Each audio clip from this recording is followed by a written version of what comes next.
Bonjour, bienvenue sur Comment fait-on, heureux de vous retrouver pour une nouvelle recette. Nous allons réaliser aujourd'hui ensemble un moelleux au pain dur. Vous allez voir, c'est très simple à faire. Ça paraît un petit peu bizarre comme ça, mais c'est délicieux. Dans un premier temps, vous devez mettre à tremper 60 g de raisins secs dans 2 cuillères à soupe de Grand Marnier. C'est important, il faut qu'ils aient le temps de bien s'imbiber. Hop, ça on le met de côté. Vous prenez une demi-baguette que vous avez soit laissé durcir, soit parce que vous avez du pain dur. Alors du coup, vous prenez la valeur d'une demi-baguette et vous les découpez en petits morceaux assez grossiers, hein, comme ça. Là, c'est vraiment très bien. Et on met ça de côté pour l'instant. Vous cassez 3 œufs. Vous préparez également 70 g de sucre en poudre que l'on va mélanger tout de suite avec les œufs et on va blanchir l'ensemble. Alors pour ça, il suffit de casser un petit peu les œufs et on y va, on mélange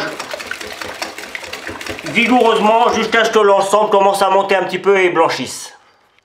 Allez, une fois que c'est blanchi, on rajoute le lait concentré. C'est une boîte d'environ 400 g. Et pareil, on intègre la totalité et on mélange correctement. Alors on n'en perd pas parce que le lait concentré, comme son nom l'indique, c'est concentré et ça va souvent coller aux parois. Donc on vient bien chercher tout ça et on mélange. En fait, pour ceux qui connaissent le pain perdu, c'est un petit peu une variante, mais sauf que là on le fait en version gâteau. Hop, je vais reprendre, non je vais mettre ça comme ça. Je vais récupérer un tout petit peu de Grand Marnier sans mettre les raisins tout de suite. Je vais les laisser s'imbiber, je les mettrai plus tard. Alors c'est une préparation qui se prépare un petit peu à l'avance, puisque là je vais mettre mon pain à l'intérieur de ma préparation et je vais laisser imbiber le pain pendant au moins 2 heures. Je vais remettre tout ça au frigo et je vais laisser pendant 2 heures, comme ça le pain va avoir bien le temps de s'imbiber. Hop, et c'est ce que je fais. Je viens mettre mon pain. Je pourrais même mettre les raisins aussi. Il ne nous restera plus qu'à mettre les poires après.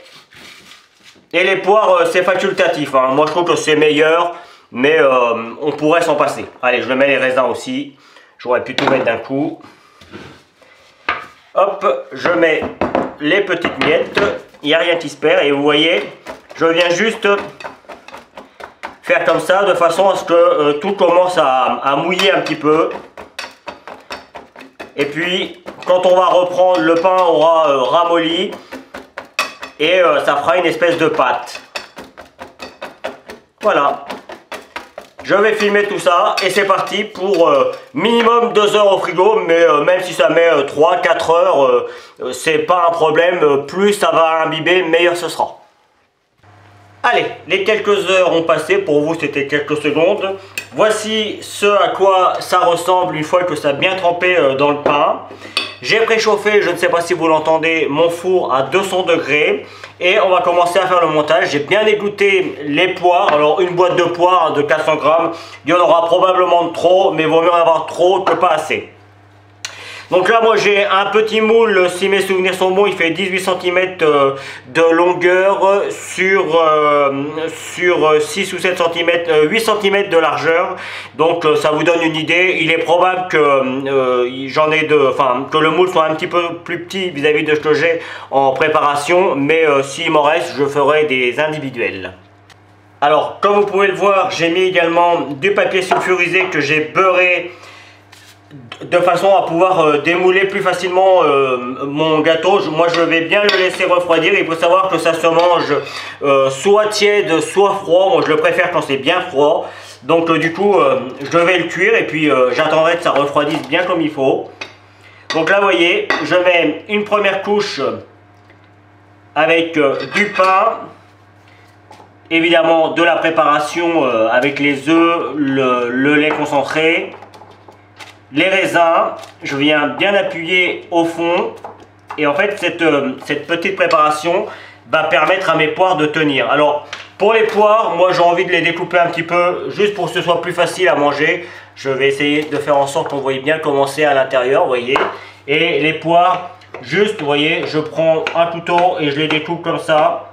Un peu comme si j'allais faire une tarte et je viens les mettre dessus. Alors je vais vous montrer, hein. Ne vous inquiétez pas. Hop. Et voilà. On essaie de les mettre le plus droit possible.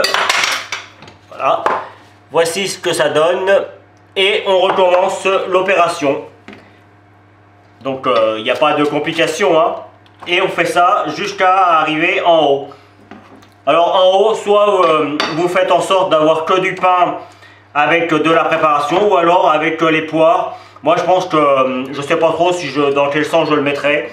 Donc dans un premier temps, je vais faire comme ça. Et puis on verra par la suite. Hop. Donc là, je tasse. Et je remets. Là je peux en mettre du pain. J'ai des petits endroits où il en manque. Alors moi j'ai pris une louche, hein, on pourrait faire ça avec une cuillère, ça marchera aussi très bien. Voilà. Je remets des pois, je remets une préparation par-dessus et ce sera terminé. Il n'y aura plus qu'à mettre au four, mais je vous montre ça et je vous explique la température et le temps de cuisson. Voilà, comme vous pouvez le voir, j'en ai fait un petit individuel. Sachez que ça se congèle très bien, vous les préparez comme ça. Et, évidemment, il faut que tout soit frais, hein, avant de congeler, hein. On ne recongèle jamais un produit qui a été décongelé. Mais si tout est frais, comme c'est le cas ici, vous pouvez mettre ça dans votre congélateur et le sortir quand vous mettez un poulet à cuire ou une viande à cuire ou des légumes à cuire. Vous mettez ça en même temps. Ça met entre 30 et 40 minutes à cuire. Donc, alors un petit peu plus longtemps si c'est congelé. Mais c'est assez pratique quand on a, vous voyez comme là par exemple j'en ai un individuel. J'en aurais pas forcément l'utilité. Ben, je le mets au congélateur et je le ressors quand j'en ai besoin. Voilà, ça c'était la petite chose. La deuxième chose, on pourrait rajouter du sucre cassonade sur le dessus. Moi personnellement je ne vais pas en mettre, vous pouvez le faire, hein, juste une cuillère à café ou deux. Moi je ne vais pas le faire, pourquoi? Parce que le lait concentré sucré, comme son nom l'indique, c'est déjà très sucré. On a remis du sucre en plus avec la préparation avec les œufs. Donc voilà, en plus les raisins c'est un petit peu sucré aussi. Le pain c'est pas sucré, mais il y a quand même un tout petit peu de sucre dans le pain, même si on ne le sait pas bien. C'est pas du sucre naturel, c'est avec la fermentation, tout ça. Je crois, de mes souvenirs de boulanger, il doit y avoir 2% de sucre dans le pain. Je crois que c'est un truc comme ça, ou c'est peut-être un petit peu plus. Bref, c'est largement assez sucré. En tout cas, c'est mon point personnel. Je vous conseille de le faire une première fois comme ça. Et puis si vous considérez que c'est bon mais ça manque un petit peu de sucre, le coup d'après vous remettez du sucre cassonade sur le dessus et ce sera super. C'est parti pour la cuisson. Je vous retrouve, je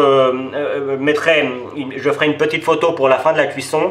Et puis, ou peut-être que je vous montrerai comment c'est à la fin de la cuisson. Sachez aussi que ça risque de gonfler, hein. C'est assez classique avec ce genre de gâteau. C'est pour ça que j'ai fait dépasser un petit peu mon papier sulfurisé, et si ça prend trop de couleur, hop, je le mettrai par dessus pour éviter que ça prenne trop de couleur. Voilà, je crois que j'ai tout dit. C'est parti pour la cuisson. 200 degrés, entre 30 et 40 minutes. Je vous donnerai le temps exact que cela a pris pour moi. Allez, sortie du four. Alors pour ma part, cela a mis environ 50 minutes à 200 degrés.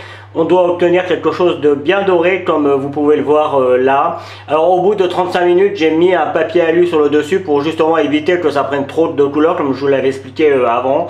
Et comme je vous l'avais dit aussi, ça a monté assez haut, mais vous allez voir, ça va redescendre également. C'est assez classique avec ce genre de gâteau. Donc là j'attends que ça refroidisse parfaitement et puis j'en découperai une tranche pour vous montrer comment c'est à l'intérieur. Mais je peux vous garantir que c'est très beau et c'est très bon. Et ça sent super bon. Allez voilà, après plusieurs heures de refroidissement, j'ai pu découper une part et on voit bien tout l'intérieur du gâteau et là il est comme je l'aime. Donc on voit bien les pois, on voit bien les raisins, on voit bien les différences de couches qu'il peut y avoir.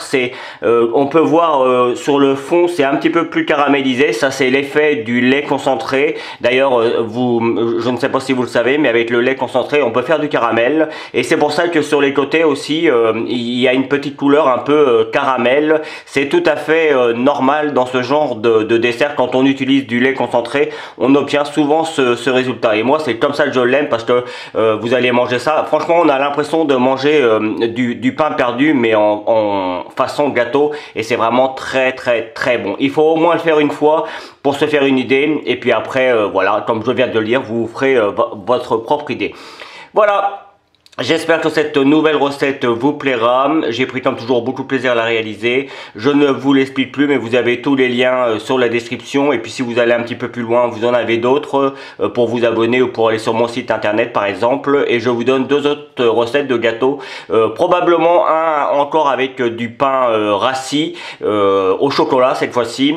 Et puis une autre recette tout aussi simple à faire que celle-ci. Merci pour votre fidélité. À bientôt sur Comment fait-on. Salut!